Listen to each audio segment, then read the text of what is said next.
I had spent my entire life designing beautiful homes for others. For 40 years, I built my interior architecture firm from scratch, traveling city to city, turning my creativity into spaces that became other families' sanctuaries.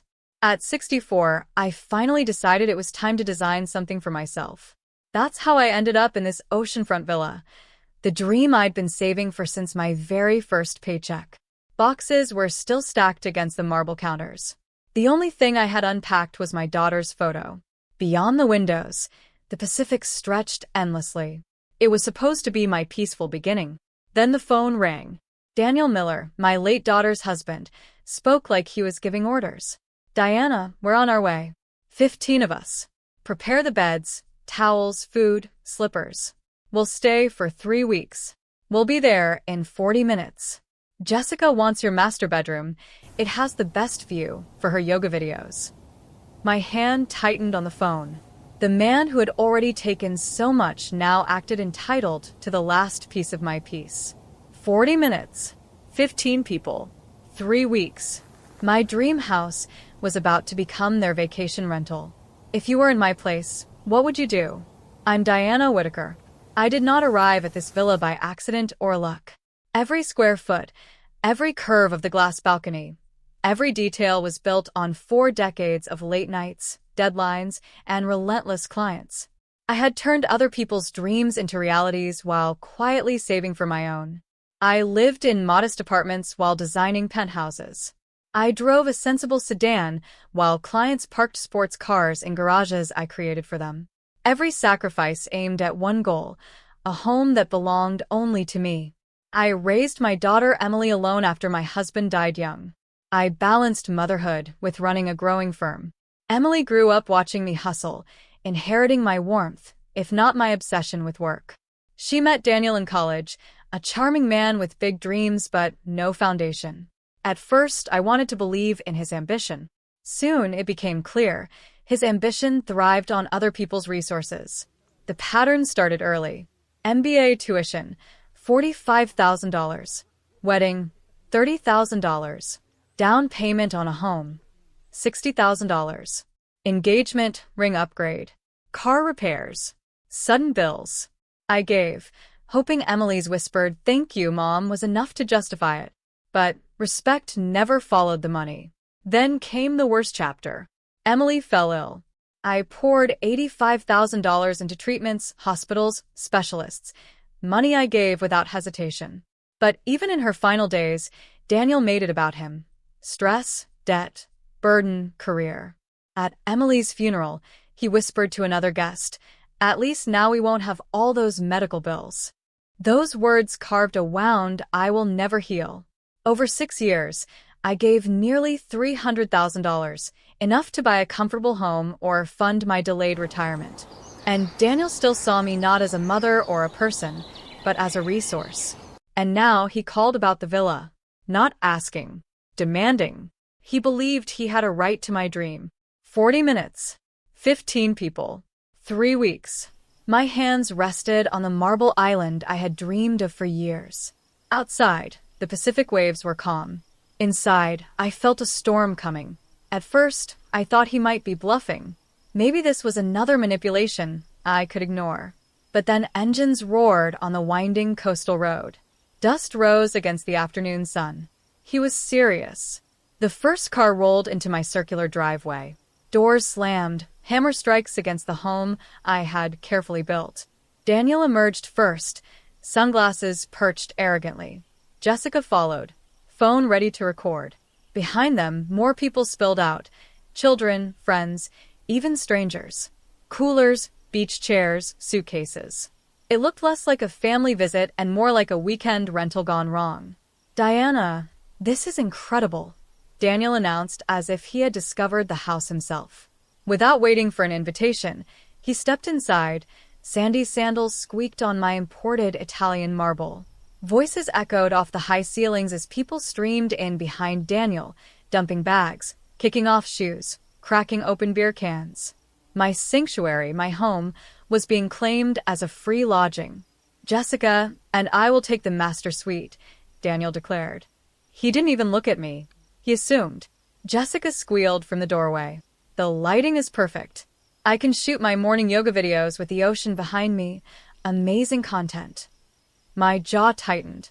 That room was mine, the one I had dreamed of for decades, with a balcony where I would sip coffee every sunrise. Now it was being measured for social media angles. This is not a good time. I'm not ready for guests, I tried to say. My words were drowned by chaos.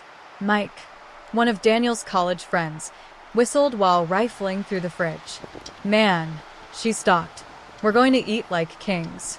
Ashley, Jessica's sister, dragged oversized bags across the living room. The pool is perfect for the kids, she said. Except no one had told me any kids were coming, yet a little boy dashed across the deck, dripping water as he ran to the infinity pool. I stepped into the hallway, hands shaking. The master bedroom is off limits.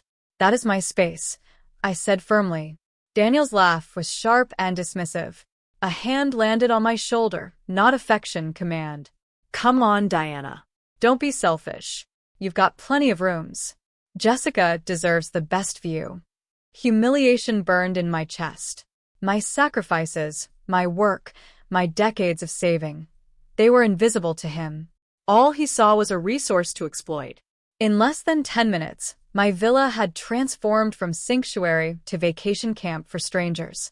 Beer bottles clattered, music thumped, laughter echoed as furniture was rearranged. My dream was being stolen in real time. I looked at Daniel, grinning as he surveyed the home he thought he had conquered. This was no family visit, it was an invasion. I backed into the hallway wall, pulse racing. Somewhere under the fear, a new current flowed. I had bent too far, given too much, tolerated too long. If I stayed silent now, I would never have peace here again. I slipped into my study, the one untouched room. My oak desk, shelves of design books, the endless Pacific outside, their solid presence anchored me. I closed the door, turned the lock, and picked up the phone. This is Diana Whitaker. I am the homeowner.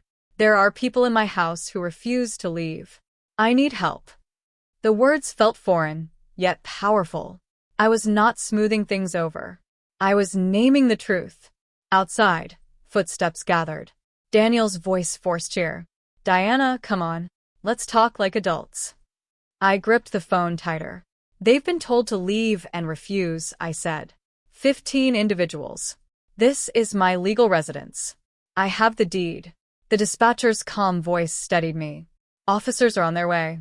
Stay in a secure place until they arrive. The knocking grew louder. Jessica's sweet voice pierced the wood. Please don't be like this. We're family. Family does not invade. Family does not ignore. Family does not claim your bedroom while live streaming it to strangers. Minutes stretched. Voices argued outside. Some wanted to leave. Others urged Daniel to stand firm. Then, distant sirens cut through the salt air. Relief washed over me. Help was coming. When the officers arrived, everything shifted. Their presence was calm, professional, undeniable. Daniel tried to charm them, claiming a family misunderstanding. The senior officer looked at me, then the deed in my hand, and said the words that set me free. The homeowner decides who stays. Everyone else leaves. Watching them pack, hearing suitcases scrape marble, I felt something I hadn't in years. Not guilt, not fear, freedom. Daniel spat his parting shot. Emily would be ashamed of you. I met his eyes and said, do not use my daughter's name to excuse your greed. That night, long after the police cars disappeared, my villa was quiet again. Waves crashed outside. I poured a glass of wine and sat by the window, believing peace had returned. But the next morning, my phone buzzed relentlessly. Daniel had gone public. His post claimed, we just wanted to spend time together at her new villa, but money changes people. Emily would be heartbroken to see what her mother has become. Please keep us in your prayers. Below the words, a photo of Jessica crying in their car captioned, we just wanted love. We got rejection. The comments flowed like a river of judgment. So heartbreaking. Family should come first. How could she do this to you? Strangers, old neighbors, even colleagues, condemning me without knowing the truth. Jessica went further, filming a video from the passenger seat of their SUV. Soft voice, red eyes, trembling. We drove for hours with the kids, hoping for family reunion. We brought friends to celebrate Diana's new beginning. Instead, she called the police like we were strangers. I just can't understand how someone who used to be kind could turn so cold. My hands shook as I scrolled. Kids? There had been no children running through my villa the night before, except a friend's little boy. But the narrative had shifted. Daniel and Jessica had transformed an invasion into a family tragedy, complete with innocent children as props, and people believed it. I tried to respond. This is one-sided. Daniel arrived with 15 uninvited guests. They refused to leave after multiple requests. I had no choice but to call the police. I pressed send. Heart racing. Replies poured in. Classic gaslighting. She's rewriting history. 15 people? Sounds exaggerated. My careful explanation looked cold next to Jessica's tears. Social media didn't reward documentation. It rewarded emotion. And Daniel understood that. Jessica understood that. Now I was the villain in their play. By noon, local community pages had picked up the story. Headlines screamed, "Wealthy woman turns away family at new coastal mansion." I stared at the words, stunned at how quickly strangers could strip away a lifetime of sacrifice. I had designed schools, hospitals, libraries, quietly donated to causes Emily cared about. None of it mattered. What mattered was a single post crafted to wound me and polish Daniel's image. Surrounded by unopened boxes and Emily's photo on the mantle, I realized I could not win on their chosen battlefield. If I wanted justice, I had to fight where facts still mattered. That evening, I sat at my desk with black coffee. The villa was silent except for the ocean beyond the glass, but inside, a different tide rose. For most of my life, I solved problems by thinking through every angle until a solution appeared. Daniel thought this fight was about who could cry louder on camera. He had forgotten who I was. I built my career on details, and I still had every one of them. I opened the bottom drawer of my filing cabinet. Neatly labeled folders slid forward. Bank statements, wire transfers, copies of every check, receipts for tuition, wedding expenses, the house down payment, medical bills, everything. Nearly $300,000 in 6 years, not including lost interest or delayed retirement. I whispered to Emily's photo, "This isn't kindness anymore, sweetheart. This is exploitation." Her smile gave me courage. The next morning, I called my attorney, Howard Brennan. "Howard, it's Diana. I have years of documentation of financial support for Daniel. He's now spreading lies publicly. What can we do?" He asked one question. "Do you still have proof of the payments?" "Every dollar," I said. "Then we can build a case," he said. "This isn't generosity. It's a pattern of financial abuse. We can file for restitution and address the defamation as well." For the first time in days, I breathed fully. This was about reclaiming control, proving that emotional manipulation couldn't erase hard evidence, and reminding myself that strength does not vanish with age.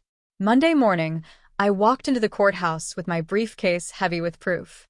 Howard was calm, steady. "We have everything we need," he said. Inside, Daniel's confidence faltered. Sunglasses gone, shoulders slumped. Jessica dabbed at her eyes, but her performance looked thin. Their attorney shuffled papers, unprepared for the wall of evidence Howard laid out. Tuition, wedding, mortgage, medical bills, lifestyle expenses, every promise of repayment documented. The judge reviewed it silently, eyebrows rising. "Mrs. Whitaker, your records are extraordinarily detailed," she said. Then to Daniel, "Your counsel claims these were gifts, but here are messages where you promised repayment, bank transfers marked as loans, public posts claiming financial hardship while living beyond your means. Can you explain this contradiction?" Daniel opened his mouth, then closed it. No explanation. Howard spoke with precision. "This is not generosity. It is exploitation." The judge nodded. "Mr. Miller, you will repay $150,000 over the next 3 years. You will issue a public retraction of your social media statements within 10 days. Failure to comply may result in further legal action, including seizure of assets." Jessica gasped. Daniel stared at the table. I sat taller, feeling a weight lift. This wasn't revenge, it was justice. A line that should have been drawn years ago was finally drawn. That evening, back in my villa, the silence was mine. Waves crashed outside. I poured wine and carried it to the balcony. Emily's photo smiled in the fading light. You'd understand, sweetheart. You taught me kindness, but you also taught me strength. Today I learned the two are not the same. Generosity without boundaries is not love. It is surrender, and surrender can cost everything. With lines drawn clearly, I could offer kindness without being consumed by it. To those listening, courage sometimes means saying no. Protect your peace.